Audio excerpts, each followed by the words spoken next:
ನಮಸ್ಕಾರ. ಕನ್ನಡಪ್ರಭ.com ನ್ಯೂಸ್ ಬುಲೆಟಿನ್ಗೆ ಸ್ವಾಗತ. Camera person Shashidhar ಜೊತೆ ನಾನು ಶ್ರೀನಿವಾಸ್. ಇಂದಿನ ಪ್ರಮುಖ ಸುದ್ದಿಗಳು.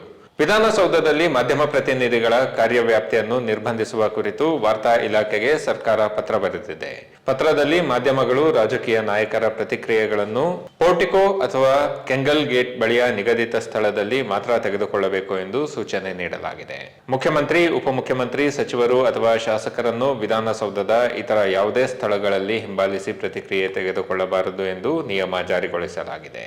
ಸರ್ಕಾರದ ಈ ನಡೆ ಮಾಧ್ಯಮ ಸ್ವಾತಂತ್ರ್ಯವನ್ನು ಹತ್ತಿಕ್ಕುವ ಪ್ರಯತ್ನ ಎಂದು ವಿಧಾನ ಪರಿಷತ್ ಪ್ರತಿಪಕ್ಷ ನಾಯಕರಾದ ಛಲವಾದಿ ನಾರಾಯಣಸ್ವಾಮಿ ಖಂಡಿಸಿದ್ದಾರೆ. 38 ತಿಂಗಳ ವೇತನ ಬಾಕಿ ಪಾವತಿ ಸೇರಿ ವಿವಿಧ ಬೇಡಿಕೆಗಳ ಈಡೇರಿಕೆಗೆ ಆಗ್ರಹಿಸಿ ಸಾರಿಗೆ ನೌಕರರು ಮುಷ್ಕರ ಕೈಗೊಂಡಿದ್ದು, ಫೆಬ್ರವರಿ 19ರ ಸಂಜೆ ಬಳಿಕ ಬಿಎಂಟಿಸಿ, ಕೆಎಸ್ಆರ್ಟಿಸಿ ಸಂಚಾರದಲ್ಲಿ ವ್ಯತ್ಯಯ ಆಗುವ ಸಾಧ್ಯತೆ ಇದೆ. ಸಾರಿಗೆ ನೌಕರರು ನಾಳೆ ಬೆಂಗಳೂರು ಚಲೋ ಕೈಗೊಳ್ಳಲಿದ್ದಾರೆ. ಫ್ರೀಡಂ ಪಾರ್ಕ್ನಲ್ಲಿ ಪ್ರತಿಭಟನೆ ನಡೆಸಲಿದ್ದಾರೆ. ಕೆಎಸ್ಆರ್ಟಿಸಿ, ಬಿಎಂಟಿಸಿ ಸೇರಿ 4 ನಿಗಮದ ನೌಕರರು ಪ್ರತಿಭಟನೆಯಲ್ಲಿ ಭಾಗಿಯಾಗಲಿದ್ದಾರೆ. ನಾಳೆ ಸಂಜೆ 4 ಗಂಟೆವರೆಗೆ ಸರ್ಕಾರಕ್ಕೆ ಡೆಡ್ಲೈನ್ ನೀಡಲಾಗಿದೆ. ಬೇಡಿಕೆ ಸಂಬಂಧ ನಿರ್ಣಯ ಕೈಗೊಳ್ಳದಿದ್ದರೆ ಸಾರಿಗೆ ಸಂಚಾರ ಬಂದ್ ಆಗಲಿದೆ. ಮುಷ್ಕರದ ಸೂಚನೆ ಹಿನ್ನೆಲೆ ಸಾರಿಗೆ ನೌಕರರಿಗೆ ಕೆಎಸ್ಆರ್ಟಿಸಿ ಶಿಸ್ತು ಕ್ರಮದ ಎಚ್ಚರಿಕೆ ನೀಡಿದೆ. ಬೆಂಗಳೂರಿನಲ್ಲಿ ಮತ್ತೊಮ್ಮೆ ಕಸ ಸಂಗ್ರಹಣೆ ಸಮಸ್ಯೆ ತಲೆ ಎತ್ತಿದೆ. ಮಿಟ್ಟಗಾನಹಳ್ಳಿ ಮತ್ತು ಬೆಳ್ಳಹಳ್ಳಿ ಪ್ರದೇಶಗಳ ಬಳಿ ನೂರಾರು ಕಸ ತುಂಬಿದ ಲಾರಿಗಳು ರಸ್ತೆಯಲ್ಲೇ ನಿಲ್ಲುತ್ತಿವೆ. ಸುಮಾರು 250ಕ್ಕೂ ಹೆಚ್ಚು ಲಾರಿಗಳು ಕಸ ತುಂಬಿ ನಿಂತಿವೆ ಎಂದು ವರದಿಗಳಾಗಿವೆ.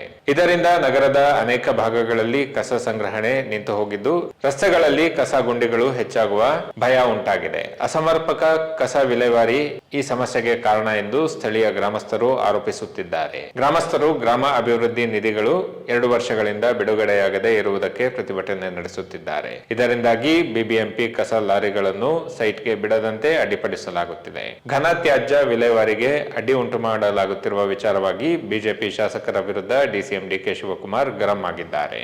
ನಿಗದಿತ ಪ್ರದೇಶಗಳಲ್ಲಿ ಕಸ ಸುರಿಯಲು ಅಡ್ಡಿ ಉಂಟು ಮಾಡಿದ್ದಲ್ಲಿ ಆ ಶಾಸಕರ ಮನೆ ಅಥವಾ ಬಿಜೆಪಿ ಕಚೇರಿ ಮುಂದೆ ಕಸ ಹಾಕುತ್ತೇವೆ ಎಂದು ಡಿಸಿಎಂ ಎಚ್ಚರಿಕೆ ನೀಡಿದ್ದಾರೆ.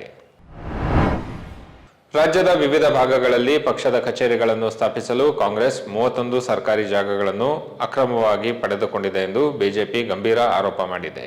ಈ ಕುರಿತು ಮಾತನಾಡಿರುವ ವಿಧಾನ ಪರಿಷತ್ನ ವಿಪಕ್ಷ ನಾಯಕ ಛಲವಾದಿ ನಾರಾಯಣಸ್ವಾಮಿ, ಸರ್ಕಾರ ಪಡೆದುಕೊಂಡ ಜಾಗಗಳನ್ನು ಸಂಬಂಧಿಸಿದ ಇಲಾಖೆಗೆ ಹಿಂತಿರುಗಿಸಬೇಕು ಎಂದು ಆಗ್ರಹಿಸಿದ್ದಾರೆ.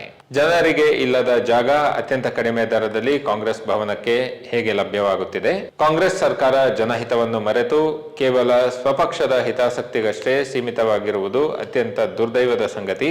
ಪ್ರತಿ ವಾರ ನಡೆಯುವ ಕ್ಯಾಬಿನೆಟ್ ಸಭೆಯಲ್ಲಿ ತಪ್ಪದೆ ಚರ್ಚೆಗೆ ಬರುವ ವಿಷಯವೇನೆಂದರೆ ಅದು ಕೇವಲ ಕಾಂಗ್ರೆಸ್ ಭವನಕ್ಕೆ ಜಾಗ ನೀಡುವುದು. ಸರ್ಕಾರದ ಬೊಕ್ಕಸದಿಂದ ಅಥವಾ ಸಾರ್ವಜನಿಕ ಆಸ್ತಿಯಿಂದ ನಿರ್ಮಾಣವಾಗುವ ಈ ಭವನಗಳಿಂದ ಜನಸಾಮಾನ್ಯರಿಗೆ ಸಿಗುವ ಲಾಭವೇನು ಎಂಬುದಕ್ಕೆ ಸರ್ಕಾರ ಉತ್ತರಿಸಬೇಕು ಎಂದು ಆಗ್ರಹಿಸಿದ್ದಾರೆ. ರಾಜ್ಯ ಸರ್ಕಾರದಿಂದ ಗುತ್ತಿಗೆದಾರರಿಗೆ ಬಾಕಿ ಉಳಿದಿರುವ ಹಣ ಸುಮಾರು 37,000 ಕೋಟಿ ರೂಪಾಯಿಗಳನ್ನು ತಕ್ಷಣ ಬಿಡುಗಡೆ ಮಾಡುವಂತೆ ಒತ್ತಾಯಿಸಿ ಮಾರ್ಚ್ 5ರಂದು ಬೆಂಗಳೂರಿನಲ್ಲಿ ಬೃಹತ್ ಮುಷ್ಕರ ನಡೆಸುವುದಾಗಿ ಕರ್ನಾಟಕ ರಾಜ್ಯ ಗುತ್ತಿಗೆದಾರರ ಸಂಘದ ರಾಜ್ಯಾಧ್ಯಕ್ಷ ಆರ್ ಮಂಜುನಾಥ್ ಎಚ್ಚರಿಕೆ ನೀಡಿದ್ದಾರೆ. ಸುದ್ದಿಗೋಷ್ಠಿಯಲ್ಲಿ ಮಾತನಾಡಿದ ಅವರು, ಒಂದು ವೇಳೆ ಬಾಕಿ ಪಾವತಿ ಆಗದೇ ಇದ್ದರೆ ರಾಜ್ಯಾದ್ಯಂತ ಕಾಮಗಾರಿ ಸ್ಥಗಿತಗೊಳಿಸಿ ಹೋರಾಟ ನಡೆಸಲಾಗುವುದು. ಕರ್ನಾಟಕ ರಾಜ್ಯ ಗುತ್ತಿಗೆದಾರರ ಸಂಘ ಮುಖ್ಯಮಂತ್ರಿಯವರಿಗೆ, ಸಚಿವರನ್ನು ಹಾಗೂ ಇಲಾಖೆಯ ಸರ್ಕಾರದ ಕಾರ್ಯದರ್ಶಿಯವರನ್ನು ಹಲವು ಬಾರಿ ಭೇಟಿ ಮಾಡಿ ಚರ್ಚಿಸಿದರೂ ಏನೂ ಪ್ರಯೋಜನವಾಗುತ್ತಿಲ್ಲ ಎಂದು ಅಸಮಾಧಾನ ವ್ಯಕ್ತಪಡಿಸಿದ್ದಾರೆ. ಇವು ಇಂದಿನ ಪ್ರಮುಖ ಸುದ್ದಿಗಳು. ವಿವರವಾದ ಸುದ್ದಿಗಳಿಗಾಗಿ ಕನ್ನಡಪ್ರಭ.com ನೋಡಿ. ನಮಸ್ಕಾರ.